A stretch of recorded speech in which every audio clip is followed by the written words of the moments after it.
algumas promessas que o Senhor te prometeu na sua vida e que diante de tantas circunstâncias e não só da situação do mundo, né, que nós estamos passando hoje, mas de tudo que aconteceu na sua vida, a sua história, e que muitas vezes você pensou, não, isso que Deus prometeu para mim, eu não posso viver, não tem como, olha a minha situação, olha onde eu estou, olha o que estamos vivendo hoje. E eu queria que você, que tem uma promessa, que tem aguardado por muito tempo e tem esperado, que você levantasse a sua mão nesse momento e nós vamos fazer uma oração juntos, amém? Uma oração sobre a sua vida, sobre a minha vida, para que nós possamos ser avivados nessa noite pelo Senhor, que o nosso espírito seja lembrado de quem Ele é, o nosso Deus, aquele que não falha, aquele que não erra, amém? Oh, Espírito Santo de Deus, eu oro nesse momento, Senhor, e clamo, Jesus, pela sua igreja que aqui está. Oh, Senhor, eu sei que Tu és o Deus que tem promessas, ó Pai, para a Tua igreja, Senhor, como corpo, e também para cada um aqui, Senhor, no individual. O Senhor conhece, ó Deus, aquilo que eles têm passado, Senhor, e eu te peço, Espírito Santo, que nessa noite o Teu Espírito, Senhor, se renove, Jesus, em cada um que aqui está. Aqueles que estão caídos, Senhor, aqueles que estão fracos, aqueles que precisam de um renovo, que nessa noite sejam levantados por Ti e restaurados, ó Pai. Ah, Senhor Jesus, para que haja em nós o avivamento que nós esperamos, Senhor, o avivamento que nós aguardamos, Senhor, porque nós cremos que Tu és o Deus do impossível. Aleluias. Nada é impossível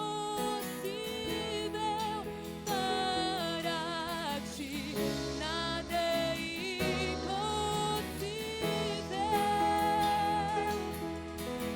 Nada é impossível para Ti.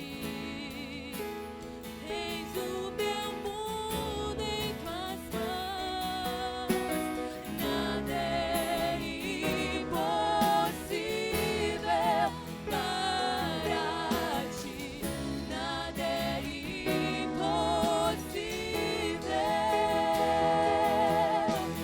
Nada é impossível para Ti. Tens o meu mundo em Tuas mãos.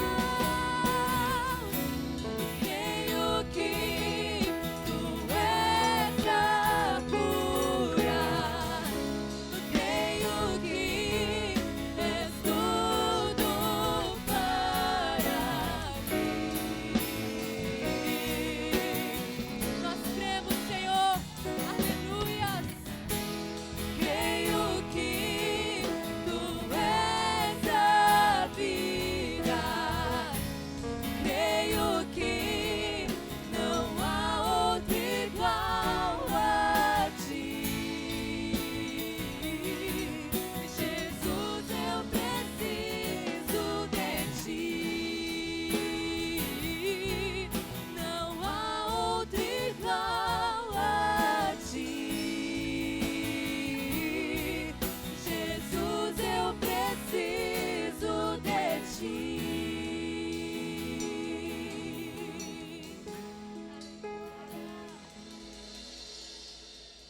Amém, irmãos. Podeis sentar, irmãos, por favor?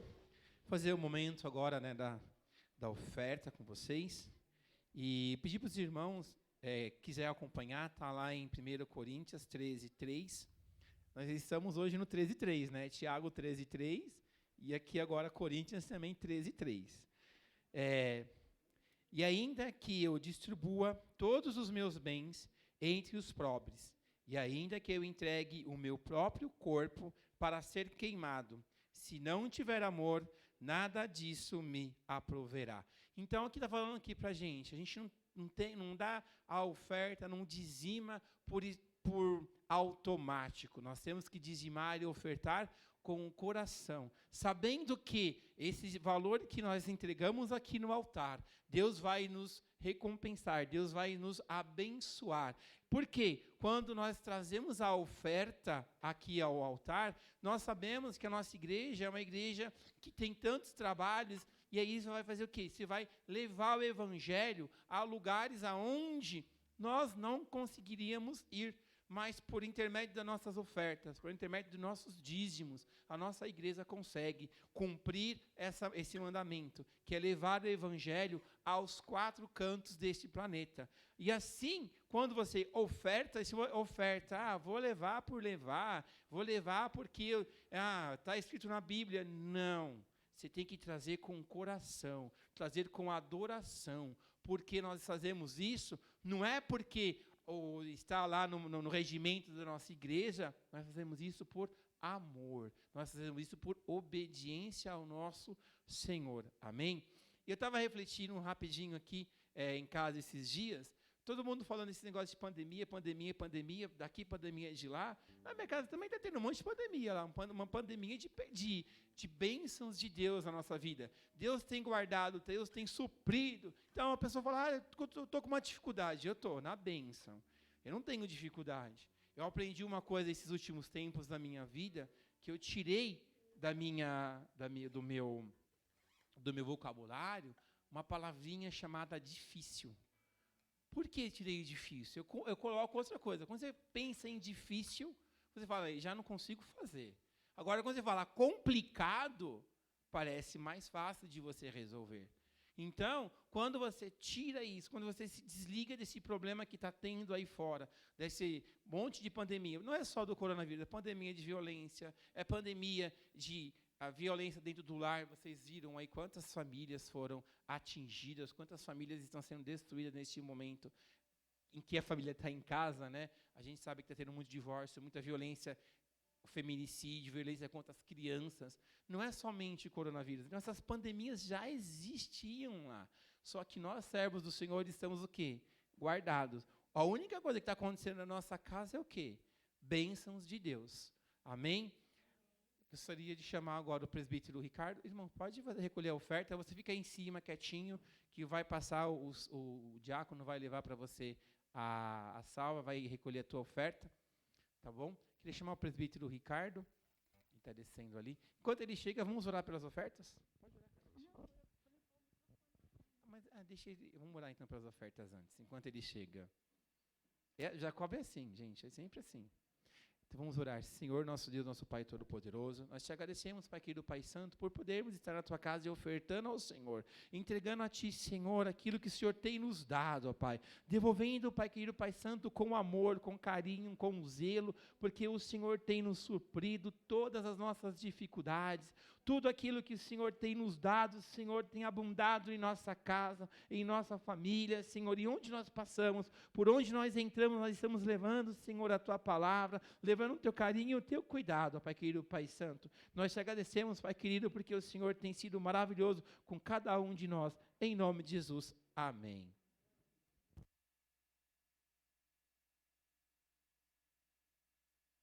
A paz do Senhor, meus irmãos. Glória a Deus. Então, antes de qualquer coisa, eu gostaria de ocupar esse espaço aqui, porque nesse mês e nessa semana aqui eu completo 20 anos de casado. Né? Então, aproveitando a oportunidade que nós iremos orar já pelas famílias, pelos enfermos aqui, queria então dizer ao meu amor, a Cecília ali, não deixa eu vermelho, irmãos, por favor. Dizer que eu te amo, amor. São 20 anos de bênçãos, 20 anos em que nós enfrentamos muitas coisas juntos, né? Muitas coisas difíceis, mas também que em todas elas o Senhor nos deu vitória, né? Então, nós sabemos que em quem está alicerçado o nosso matrimônio, que é em Jesus Cristo, nosso Senhor e Salvador, né? E você nos concedeu essas 3 bênçãos aí, né? Nossos filhos maravilhosos. Então, eu só tenho que agradecer aí. Nossos irmãos colocaram aí uma dedicatória para a gente, né? E eu agradeço a Deus por você estar na minha vida e existir, tá bom? Deus abençoe. São 20 anos, não são 20 dias nem 20 meses. 20 anos ao seu lado aí, para conquistarmos juntos e fazer a obra do Senhor juntos. Muito obrigado. Amém? Deus abençoe.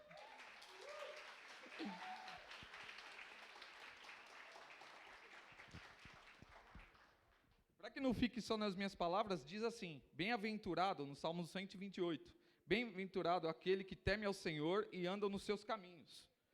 Pois comerás o trabalho das suas mãos, feliz serás e te irá bem. A tua mulher será como a videira frutífera aos lados da tua casa. Os teus filhos como plantas de oliveira à roda da tua mesa. Eis que assim será abençoado o homem que teme ao Senhor. O Senhor te abençoará desde Sião, e tu verás o bem de Jerusalém em todos os dias da tua vida, e verás os filhos de teus filhos e a paz sobre Israel. Amém? Glória a Deus. Irmãos, então neste momento eu queria te convidar a ficar de pé mais um minutinho. Nós vamos fazer uma oração aqui. Como o diácono Jacob disse, e frisou muito bem, nesse momento em que a humanidade está passando, está tendo muita violência doméstica, casais se separando, então nós queremos fazer uma oração pela família. Talvez o seu lar está tudo bem, ou talvez precisa de uma provisão do Senhor também no dia de hoje. Mas interceda por alguém que você conhece, que precisa do poder de Deus se manifestando na vida deles. De um casal, de uma família que talvez esteja destruída. Apresente ao Senhor nessa noite. E juntamente com essa oração nós iremos orar também pelos enfermos, tá bom? Para que Deus possa fazer o impossível. Porque o nosso Deus faz o impossível, amém? Você crê no Deus impossível? Que Ele cura desde uma enfermidade mais grave até a mais simples. O Senhor tem poder de tocar e tirar pela raiz, seja o câncer, seja o que for, Deus tem poder. Nosso Deus é o mesmo Deus que ressuscitou a Lázaro, meus irmãos. Você imagina Lázaro há vários dias morto, seu corpo já em estado avançado de decomposição, e Deus vai lá, e Jesus Cristo vai lá e ressuscita esse homem, e faz ele tornar a vida. Olha o Deus que nós servimos. É esse Deus que nós servimos. O que Ele quer é que nós coloquemos a nossa fé agora em prática. Colocar a nossa fé em prática, amém? Vamos orar. Senhor, meu Deus e meu Pai, eu quero neste momento apresentar, meu Pai amado, as nossas orações agora como igreja, cada irmão que levanta um clamor neste momento, cada irmão, Senhor Jesus, que coloca toda a sua fé em Ti, Senhor. Nós queremos neste momento, Pai, extrair do Senhor algo maravilhoso para as famílias. Nós queremos neste momento, Senhor, te pedir que o Senhor libere do céu uma unção toda especial sobre as famílias nesta hora. Senhor, aqueles que necessitam de um milagre, de uma reconstrução nos seus lares, de uma reconstrução familiar, que o amor, que a paixão, Senhor, volte aos casais. Deus amado, faça a Tua obra na vida de muitas vidas, Senhor. Talvez pessoas que estão aqui, ou pessoas que estão em casa, pessoas, Senhor, que são conhecidos, familiares de muitos irmãos que estão aqui. Que o Senhor possa, Senhor, intervir em toda a situação, seja ela espiritual, física, emocional, que o Senhor venha tirar tudo pela raiz e mandar, Senhor Jesus, para o lugar que o Senhor já determinou na cruz do Calvário. Deus amado e Deus poderoso, faça a Tua obra sobre essas famílias, Senhor. Em nome de Jesus, nós colocamos os enfermos nas Suas mãos. Nós colocamos aquelas vidas que estão agora nesse exato momento acamadas, hospitalizadas, pessoas que estão chorando de dor, pessoas que estão chorando de desespero. Nós colocamos diante de Ti agora, para que o Senhor faça algo maravilhoso, Senhor. Libera o Teu poder de cura sobre essas vidas. Tira tudo pela raiz, Senhor. Vai aonde o homem não pode ir, alcance aonde o homem não pode alcançar, faça aquilo que o homem não pode fazer, é Sua especialidade, ó Deus. Portanto, neste momento, nós clamamos, nós oramos, Senhor, e sabemos que em Ti há vitória, sabemos que em Ti há solução, sabemos que o Senhor é o Deus, que é o Deus da resposta. Em nome de Jesus, nesta noite, como igreja, tomamos posse, Senhor, daquilo que o Senhor reservou para cada um, para cada família e para cada vida. Em nome de Jesus, receba a cura aí na sua casa, receba a cura no hospital, receba a cura aqui na nave da igreja, em nome de Jesus. É o que nós oramos e te pedimos e te agradecemos para a honra e glória do Teu poderoso nome, Jesus. E te aplaudimos, porque Tu és o Rei dos Reis e Senhor dos Senhores, e não há outro Deus igual a Ti. Só o Senhor é Deus, Pai. Em nome de Jesus, eu agradeço, Pai. Amém e amém. Gostaria de chamar o presbítero Mateus, vai dar continuidade ao culto. Eu tenho certeza que Deus vai continuar falando conosco. Amém?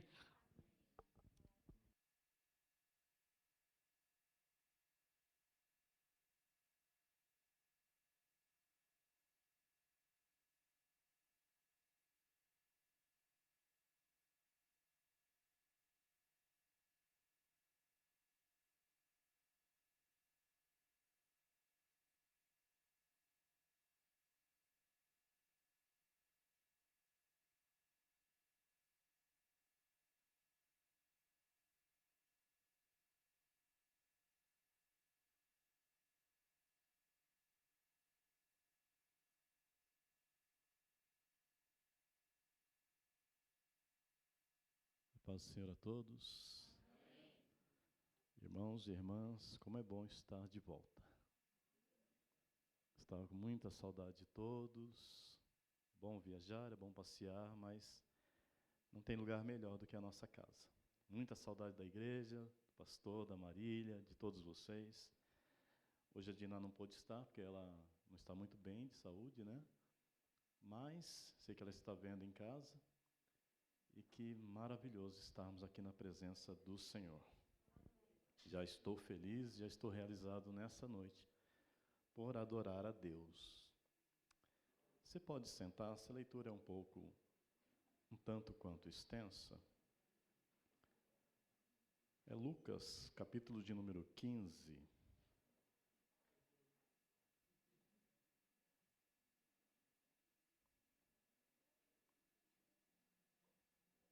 Nós estivemos lá no Pará 30 dias.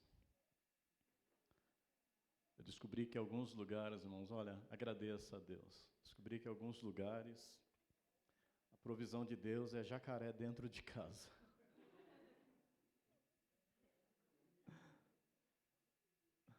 O Senhor é maravilhoso, né? Lucas, capítulo 15, versículo 11 e os versículos seguintes, muito conhecido.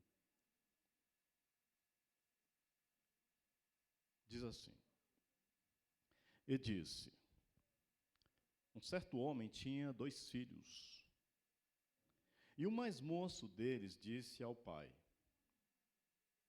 Pai, dá-me a parte dos bens que me pertence. E ele repartiu por eles a fazenda. E poucos dias depois, o filho mais novo, ajuntando tudo, partiu para uma terra longínqua e ali desperdiçou os seus bens vivendo dissolutamente. E havendo ele gastado tudo, houve naquela terra uma grande fome e começou a padecer necessidades. E foi, e chegou-se a um dos cidadãos daquela terra, o qual o mandou para os seus campos a apacentar porcos.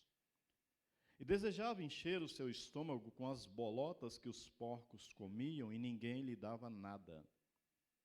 E tornando em si, disse: Quantos jornaleiros de meu pai têm abundância de pão, e eu aqui pereço de fome. Levantar-me-ei e irei ter com meu pai, e dir-lhe-ei: Pai, pequei contra o céu e perante ti, já não sou digno de ser chamado teu filho. Faze-me como um dos teus jornaleiros.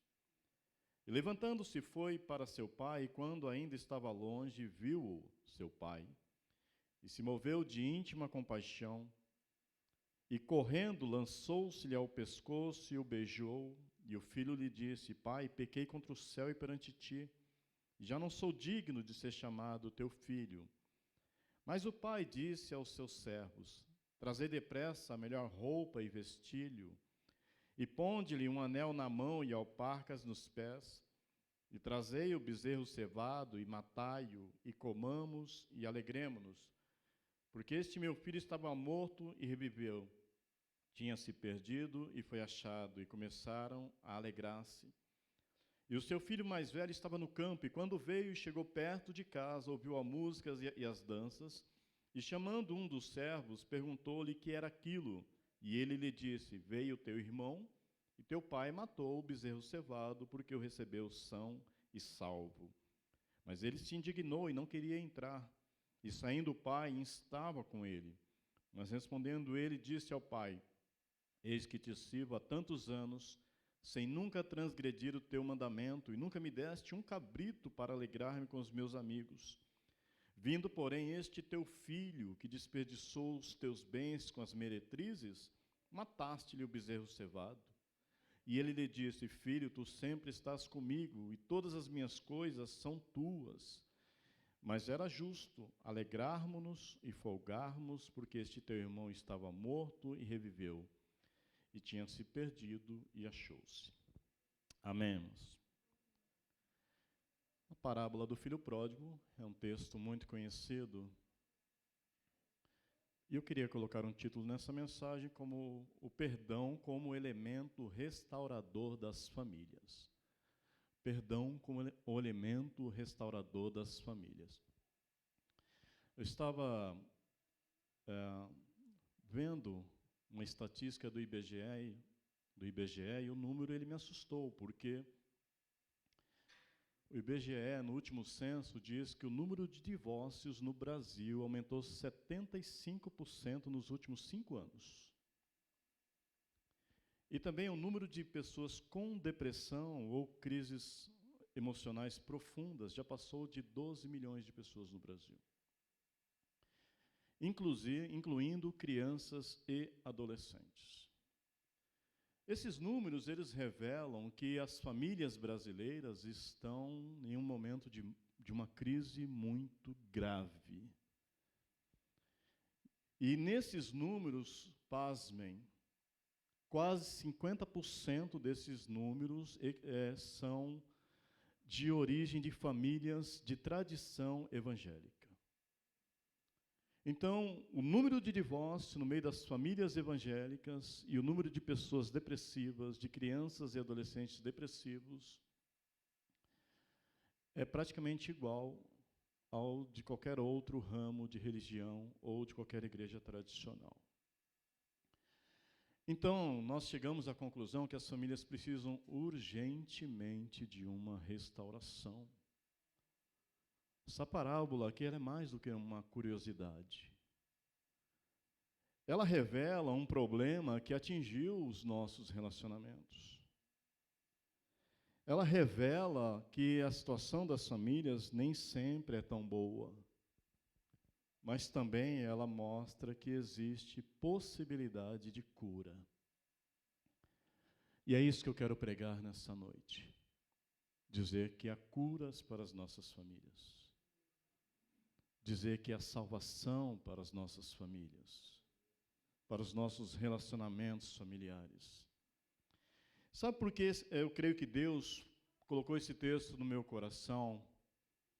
Porque as famílias escondem segredos. Essa parábola, ela ensina que as famílias escondem segredos.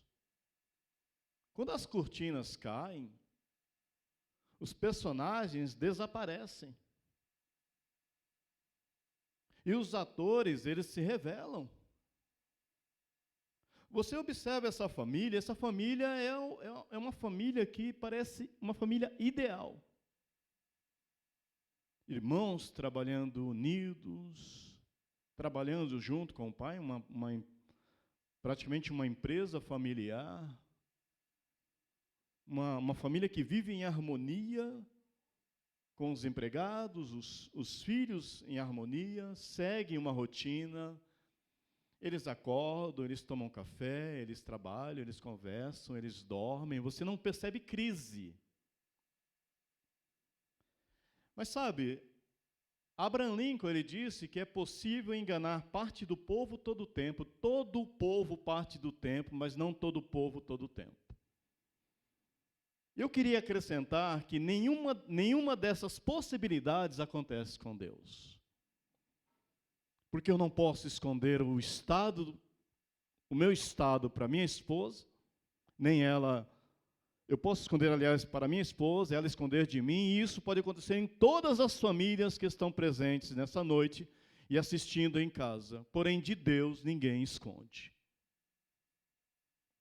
E dentro das famílias, apesar da rotina que parece ser tão boa, existem insatisfações, existem raivas, existem tristezas.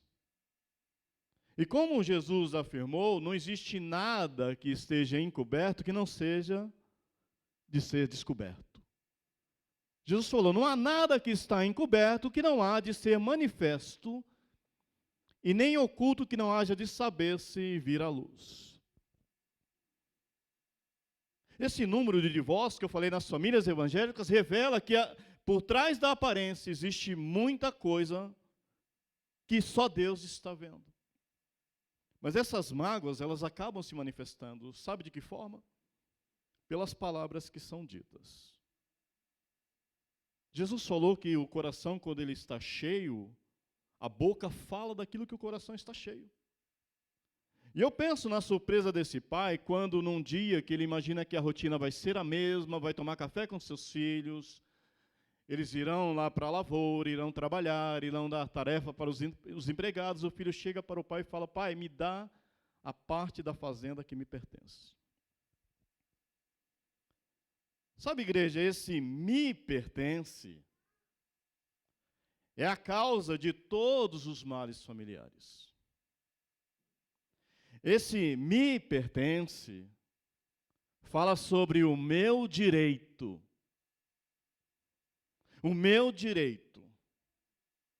O meu direito de ser feliz. O meu direito sobre a minha privacidade. O meu direito sobre o meu procedimento. O meu direito sobre as minhas escolhas. E essa ideia de que a família existe para que os meus direitos sejam dados a mim, isso é uma ideia que nunca esteve no coração de Deus. Família não é uma corte de direito, é um hospital de cura. Família não é um lugar onde o Código de Defesa do Consumidor tem a última palavra. É onde a Bíblia tem a última palavra. Mas são os meus direitos. E por causa desse meu direito, os filhos estão desonrando os pais. Por causa do meu direito, isso literalmente. Há filhos hoje processando os pais. Por causa desse direito, os casais estão infelizes. Por causa desse direito, os pais estão provocando a ira dos filhos. Eu ouvi um absurdo de um rapaz que ele estava tentando justificar a sua vida de adultério, dizendo que ele fazia isso porque a sua mulher não era tão bonita quanto no dia que ele casou. A que ponto nós chegamos? A que ponto nós chegamos quando nós só conseguimos pensar no direito de marido, no direito de mulher, no direito de filho, no direito de pai, e eu faço o que quero, e eu decido como eu quero? Deus não planejou, como eu falei, a igreja ou as famílias para serem um tribunal de direitos, mas um representante do trono da graça.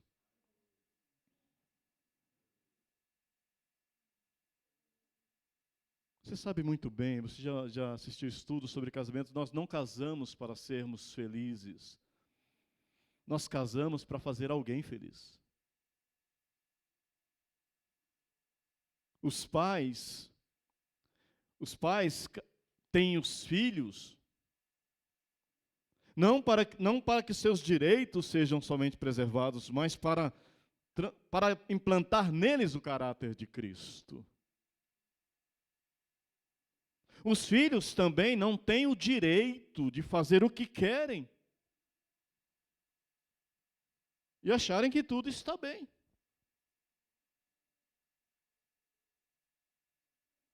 Sabe, irmão, se nós entrarmos nessa, irmãos e irmãs, E o interessante é que esse rapaz aqui, ele não tinha direito a nada. Ele falou, eu tenho direito à fazenda, e o pai podia argumentar, você não tem direito a nada. Sabe, eu fico pensando, se Deus ele nos desse uma máquina do tempo, nós fôssemos de volta para o futuro, nós íamos perceber que nós não temos tantos direitos assim. Tem um conto muito interessante do Malbataan. Malbataan é um escritor que ele escreve muito sobre o povo judeu, ou escrevia. E ele fala que um homem foi transportado, um judeu foi transportado ao futuro, e quando ele chegou na eternidade, ele falou, Senhor, que bom que eu consegui chegar aqui. Quantos livramentos o Senhor me deu. Quantas curas de enfermidade. Quantas vezes eu cheguei perto da morte. E com certeza o Senhor fez isso porque a minha justiça era suficientemente grande para que o Senhor operasse. E aí Deus, segundo esse conto, levou esse homem, revelou para aquele homem que naqueles momentos de livramento, naqueles momentos de cura, Deus mostrou que havia uma senhora orando, numa sinagoga, claro, ele fala, mas no fundo de uma sinagoga tinha uma senhora orando. E ele falou, Deus, que bom que e Deus falando com ele, é por causa da oração dessa senhora que eu livrei você da morte, que eu curei a sua enfermidade, que eu te livrei de assaltos. E aquele judeu falava assim, Senhor, com certeza a minha mãe, a mulher que mais me ama. Deus falou, não é a sua mãe. Senhor, então com certeza a irmã que cresceu comigo, minha irmã gêmea, porque eu não consigo pensar em uma pessoa que me ame tanto. E Deus falou, não foi. Quem estava orando por você foi a sua sogra. Você só chegou aqui.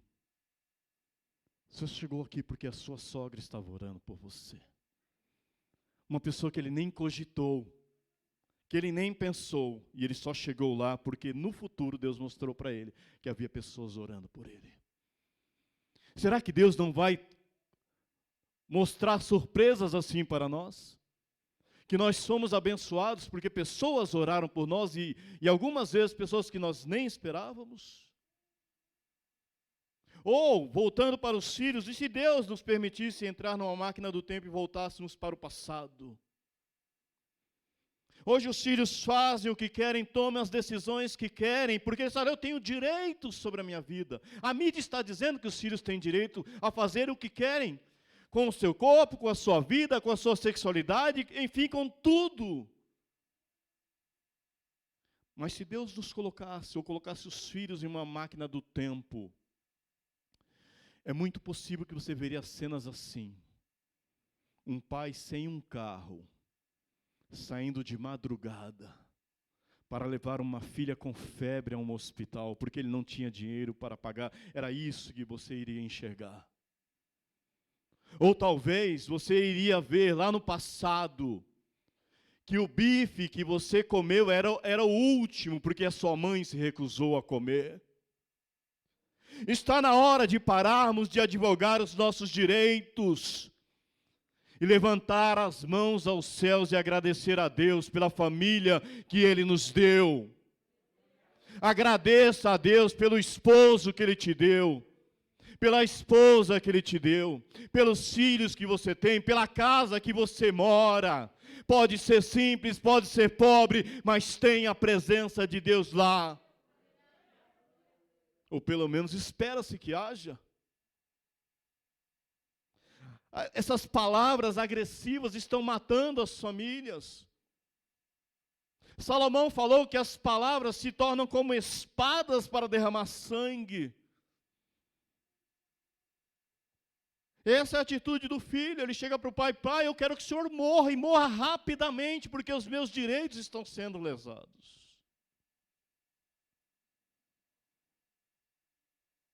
Depois a mágoa foi revelada por aquilo que não foi dito.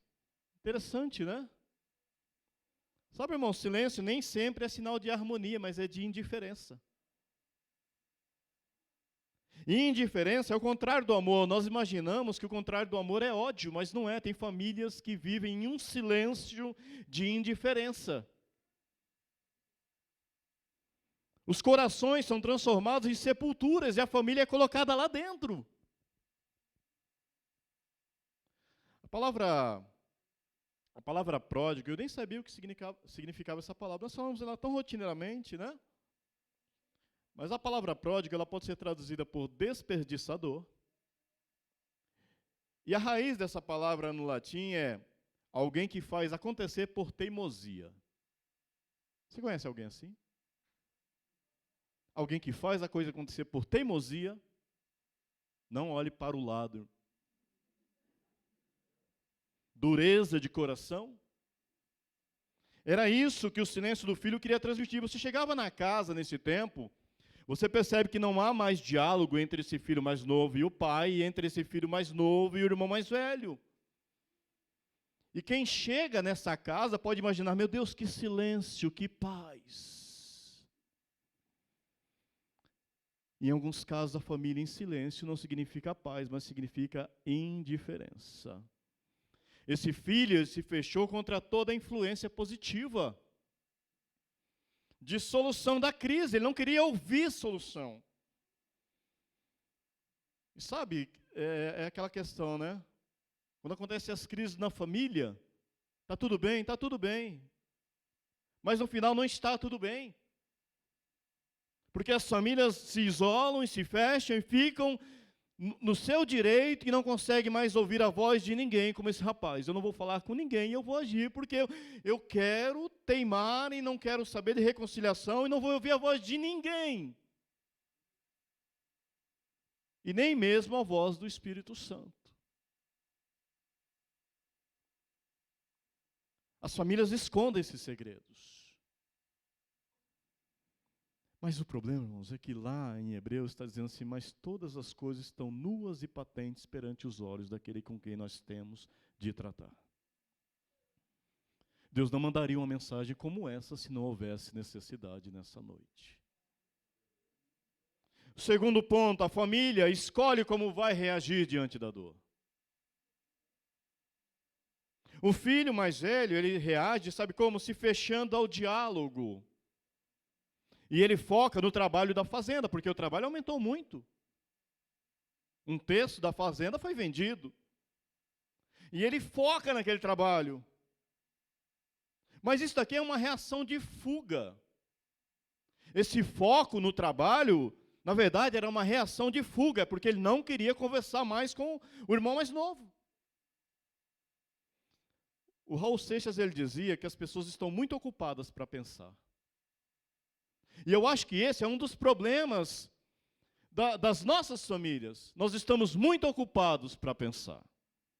Muito ocupados para conversar.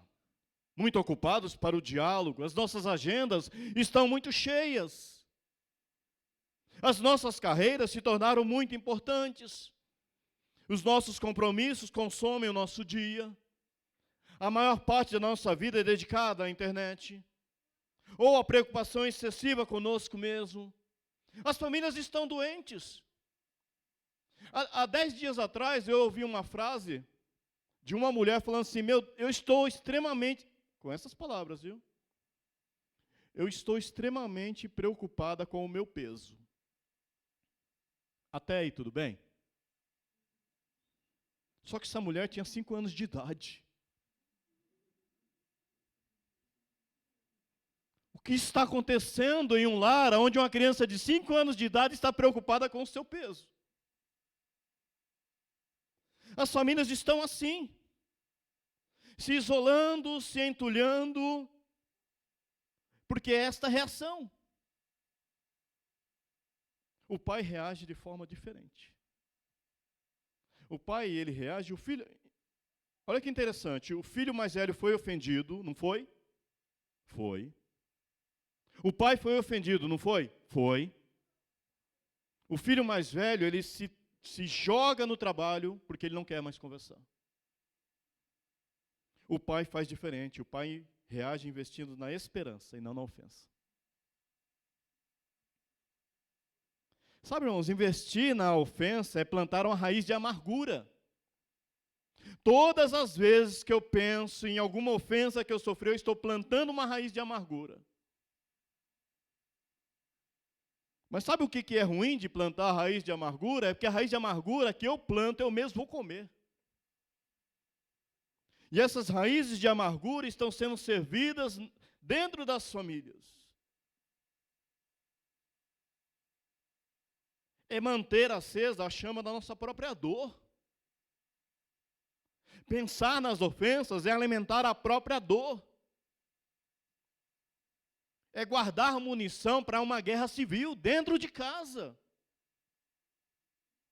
Já reparou que quando os problemas não são resolvidos, na próxima discussão eles vêm à tona? Porque as famílias estão assim, algumas famílias, não todas, claro, mas as famílias estão assim. Acontece um problema, eu vou ilustrar com você, tá, Paulinho? Você está mais perto. Eu te perdoo. Mas eu te perdoo assim, quando eu falo perdoo, é muito relativo. Então, esse perdão que eu te dei, eu não te mato, sabe? Mas eu guardo algumas balas. Vai que. É isso que as famílias estão fazendo. Eu te perdoo, mas na próxima discussão é lançado em rosto. Na próxima discussão, o problema vem à tona. E quem faz isso sentencia a sua alma a uma pena de si mesmo. Reparou que as pessoas que não perdoam têm muita pena de si mesmo? Ai de mim. Ó Deus, ai de mim. Senhor, como eu estou sofrendo. Ah, Deus, que vítima que eu sou. Ai, coitadinho de mim. O pai não fez isso. Há pessoas presas nesse tipo de situação. O pai não fez isso. O filho mais novo, ele juntou todas as coisas e partiu para uma terra longínqua. É isso que o texto está dizendo. Ele vai embora. Ele pega tudo que é dele e ele vai embora. Ele não deixou nenhum vestígio da sua existência. É como se ele tivesse morrido. E eu penso que para o irmão mais velho foi muito bom isso. Porque sejamos realistas. Quando nós somos ofendidos, a primeira reação é essa: meu Deus, eu não quero que fique nenhum vestígio dessa pessoa. Eu não quero mais contato. Eu vou apagar do WhatsApp, eu vou excluir lá do Facebook, eu vou tirar da agenda. Se possível, eu vou mudar de endereço. Eu quero que desapareça, não é assim? O pai, ele faz diferente. O pai, ele pega o pouco dinheiro que ele tem, e assim que o filho vai embora, ele manda comprar um armário, manda comprar uma roupa de gala, manda comprar uma sandália, manda comprar um anel, pega uma cadeira, põe na varanda, senta e começa a orar e esperar. Eu sei. Eu não quero jogar a culpa no diabo, não, porque nós somos responsáveis. Nós somos responsáveis por alimentar as nossas mágoas. Nós somos responsáveis por alimentar as nossas crises. Nós somos responsáveis por alimentar a dureza de nosso coração. Mas nessa noite, Deus está perguntando como é que eu e você vamos reagir às crises. Vamos tomar a rota de fuga e agir como se nada estivesse acontecendo? Ou vamos pegar um pouco de esperança e falar: Deus, mas eu vou investir um pouco mais na minha família. Está difícil, parece impossível, parece não ter solução, parece não ter volta, parece não ter jeito, parece não ter saída, mas eu tenho uma palavra de Deus para você nessa noite. A palavra de Deus afirma: porque para Deus não há impossível. Deus é poderoso para pegar aquilo que estava quebrado e restaurar, pegar aquilo que estava caído e levantar, pegar aquilo que estava destruído e recompor. E eu creio que Ele vai fazer isso com as famílias que estão aqui e que estão em casa nessa noite, ouvindo esta palavra. Invista na esperança. Não desista, ore um pouco mais, persista um pouco mais, persevere um pouco mais, creia um pouco mais, e eu creio que Deus vai mudar a situação. Sabe por quê? Porque o pai preferiu investir na esperança.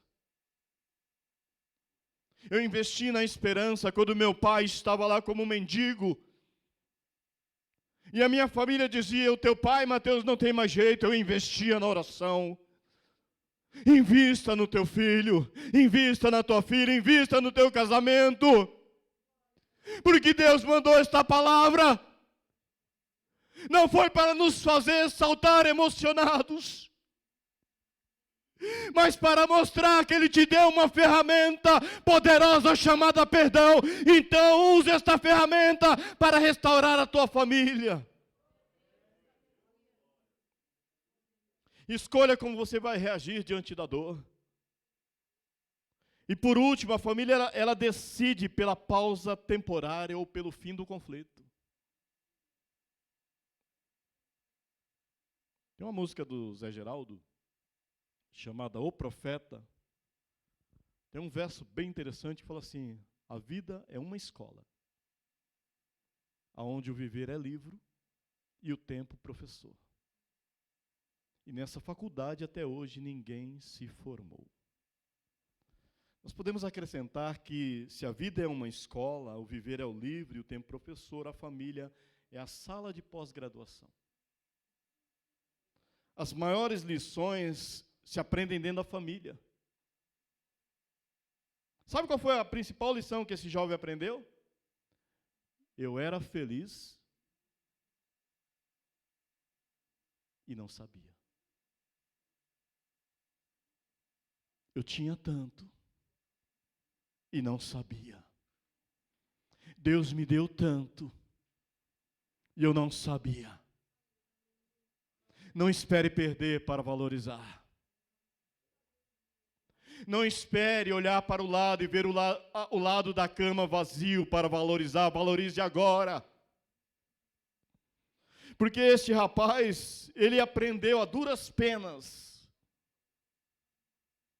que os seus melhores amigos estavam dentro da família e não fora dela. Que os melhores relacionamentos estavam ali dentro e não fora dela.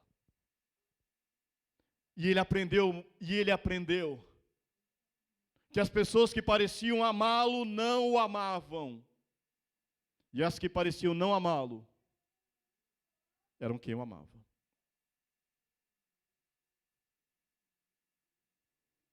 Sabe, ele teve uma vantagem muito grande, esse rapaz, porque quando ele retornou, não foi o filho mais velho que recebeu ele, sabia? Porque quando o irmão o viu chegando, o irmão ia propor um armistício de perdão. Sabe o que é um armistício? Um armistício é um cessar-fogo temporário, onde as partes em guerra vão sentar e vão discutir se vale a pena parar com a guerra. Eles vão analisar a proposta e ver se é vantajoso oferecer o perdão. Imagine o filho mais novo chegando para o irmão mais velho e falando assim: olha, me faça como dos seus jornaleiros.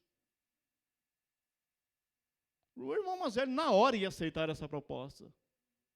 Sim, você vai aqui trabalhar, comer na minha mão. O filho mais velho perdoaria? Perdoaria sim, mas com condições. Ele falaria dos bens perdidos e falaria do cheiro de porco. Com palavras, não. Com falta de abraço e de beijo. Sabe, irmãos, o que está sendo dito dentro das famílias, com os nossos gestos, é muito mais alto do que as nossas palavras. Às vezes o marido não fala para a esposa: eu não te amo mais, ou não te amo tão intensamente. Mas os gestos já não são tão carinhosos quanto antes. O mesmo vale para os filhos, o mesmo vale para os pais. O filho mais velho faria isso: eu te perdoo, mas você está cheirando a porcos. Tua aparência de mendigo. Eu estou te perdoando, mas fique lá como um jornaleiro e eu continuo como filho. A vida é um professor com palmatória. Quem aprendeu lições duras não precisa que o sofrimento seja aumentado. Esse rapaz, ele não precisava mais aprender que a vida era dura.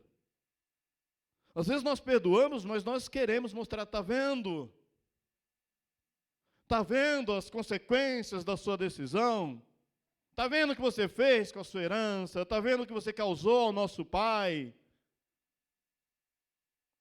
Esse rapaz precisava entender que havia possibilidade de restauração. Mas quem ia ensinar essa lição era o pai. Sabe por quê, irmãos? Ninguém pode ensinar aquilo que não aprendeu. Quem não aprendeu o que é amar, não pode amar. Quem não aprendeu o que é perdão, não pode perdoar. Quem não aprendeu o que é carinho, não pode dar carinho. Quem não aprendeu o que é a graça de Deus, não pode fornecer graça. Esse rapaz não podia ensinar, mas o pai podia. E o pai correu ao seu encontro. Você consegue imaginar essa cena? O rapaz atravessa a porteira, vem lá, cambaleando de fome, sujo, fedorento. Os empregados ali assustados com aquela aparição. O pai de longe, eu nem sei se o pai viu a fisionomia, mas o pai acho que sentiu no coração, saiu correndo e abraçou e beijou. E isso me faz pensar que nós somos rápidos em condenar e lentos em perdoar. Nós precisamos inverter essa condição. Nós somos filhos de Deus, não somos? Somos filhos e filhas de Deus, somos. Só que a Bíblia diz que o nosso Pai, Ele é pronto em perdoar e abundante em benignidade com todos aqueles que o invocam. O pai abraçou e beijou, mesmo que o filho estava com cheiro de porcos e hálito de comida de porco. E o pai não sentiu o cheiro. Sabe por quê? A aparência não muda a essência. O cérebro consegue desligar alguns sentidos, o amor faz isso. O pai não sentiu o cheiro, ele não lembrou do rapaz que causou prejuízo financeiro, ele não lembrou do rapaz que causou dor na saúde, ele não lembrou do rapaz que causou dor emocional, mas do filho que ele amava, do filho que estava morto, e o pai fez uma grande festa. Em 8 de maio de 1945 foi celebrado o final da Segunda Guerra Mundial lá na Europa. E tem um fato interessante que o ministro Winston Churchill, o rei George VI e a rainha Elizabeth, eles apareceram na sacada do Palácio de Buckingham e comemoraram com o povo. Mas depois, um historiador de Churchill diz que quando eles regressaram para o palácio, uma das crianças da nobreza falou assim, mas a alegria do povo é tão grande, nós não podemos festejar com eles. Eles disseram, sim, podemos, vamos nos vestir de trajes comuns e vamos nos misturar com o povo. E ali a realeza inteira se misturou com o povo e comemorou o fim da guerra. Sabe, irmãos, Deus, Ele quer entrar na festa e dançar na festa que vai ter dentro da tua casa. Deus, Ele quer sair do seu lugar de glória e se misturar lá dentro da tua casa. Porque faz tempo que Ele não está conseguindo entrar em algumas casas. Mas Ele está dizendo nessa noite, eu estou à porta e bato. Abre esta porta para que eu entre. E sabe o que é interessante? Que no meio da festa, a festa já estava acontecendo. O filho mais velho fala, pai, eu quero te lembrar o que este filho te fez. Existem muitas vozes. E agora sim eu vou dizer que é o diabo. Que enquanto eu estou pregando aqui, ele está cochichando em alguns ouvidos. E dizendo, não vale a pena, desista, não ore mais, não incentive mais, não creia mais, pare, não pense em comemorar. Mas o pai não interrompe a festa. Ele não ouve a voz do direito lesado, mas do amor satisfeito. E sabe, a presença da rainha o povo não percebeu. Mas eu quero te falar um segredo. Quando Deus estiver dentro da sua casa, você vai perceber. E as pessoas vão perceber também. Porque eles vão começar a falar, não era essa casa que estava em pé de guerra, o que foi que aconteceu aqui dentro? Não era esse casal que estava prestes a se separar, o que foi que aconteceu aqui dentro? Não era esse filho que estava prestes a ir embora, o que é que aconteceu dentro desta família? E você vai responder: Jesus Cristo saiu do seu trono, desceu até a minha casa e fez morada lá dentro, e agora há gozo, a paz, a alegria, a virtude, a renovação, a prosperidade, a bênção, a milagre, a cura.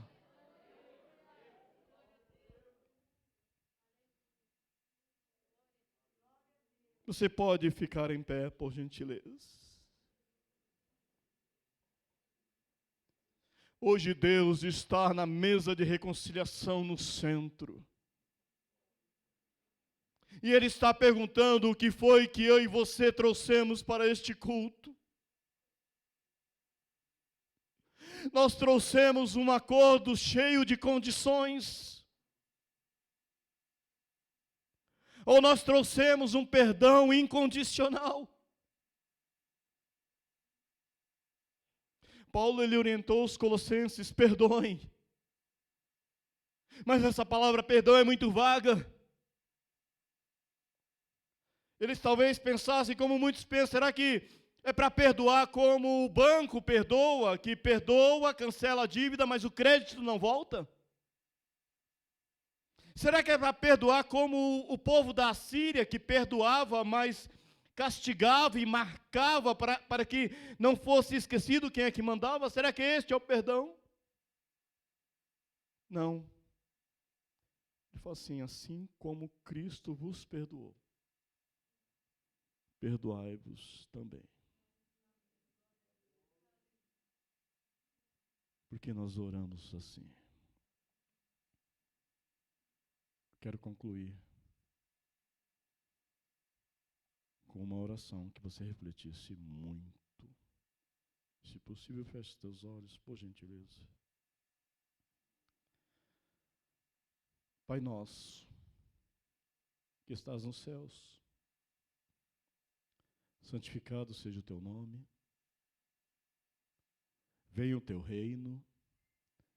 Seja feita a tua vontade, assim na terra como no céu. O pão nosso de cada dia dá-nos hoje. E perdoa-nos as nossas dívidas, assim como temos perdoado a qualquer um que nos deve. Que Deus abençoe a igreja e aplique melhor essa palavra nos corações. Amém.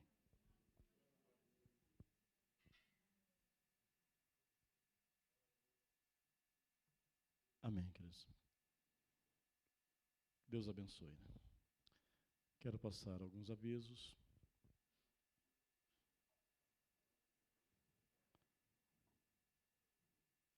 O pastor Davi está ali na igreja do Guaraciaba, né? Ali na Queiroz Filho. Amanhã nós temos a oração às 20 horas, é isso, né? Voltou a oração presencial. Eu confesso que eu não estou conseguindo ler ali, irmãos.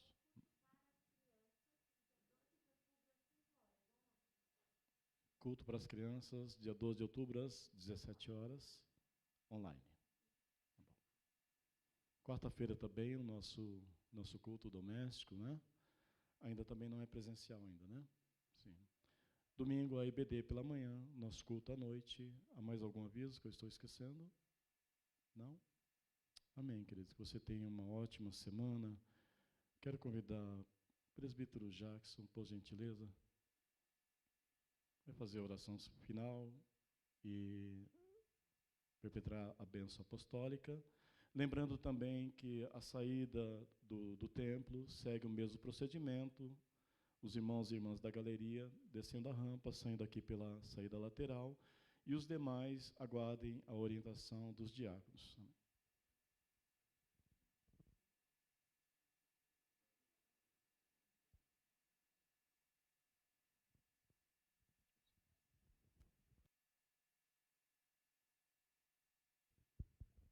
Graça e paz a todos, amém? Vamos nos colocar de pé, vamos agradecer ao Senhor. Soberano Deus, Pai eterno e bendito, nós somos gratos a Ti por mais um dia maravilhoso, o qual o Senhor tem nos concedido com vida. Obrigado por estes momentos que, ainda que sejam breves, Senhor, nós passamos aqui como igreja do Senhor para lhe prestar um culto de adoração. Que venhamos sair daqui, Senhor amado, renovados, que a nossa família possa viver de forma cada vez mais abundante, que os casamentos sejam verdadeiramente, sim, restaurados, Senhor amado. Não venha, Senhor amado, ter uma aparência, mas venha ser impetrada a essência do Senhor, ó Pai, para que haja cura, transformação, Senhor, para que todos juntos possamos chegar à eternidade. Que esta palavra, Senhor, seja impactada sobre cada coração, Senhor. Nós te agradecemos por aqui estarmos. Agradecemos por aqueles que estão assistindo este culto neste momento, Pai. Que a bênção do Senhor seja derramada sobre cada vida, em todos os momentos, Senhor amado, e em cada situação. Precisamos do Teu cuidado e por Ele nós pedimos e desde já agradecemos no nome de Jesus. Estende as tuas mãos. Que a graça do Senhor Jesus Cristo, o amor de Deus Pai e a comunhão do Divino Espírito Santo esteja convosco e convosco permaneça. Você alegremente diz? Amém. Que você tenha uma semana abençoada em nome de Jesus.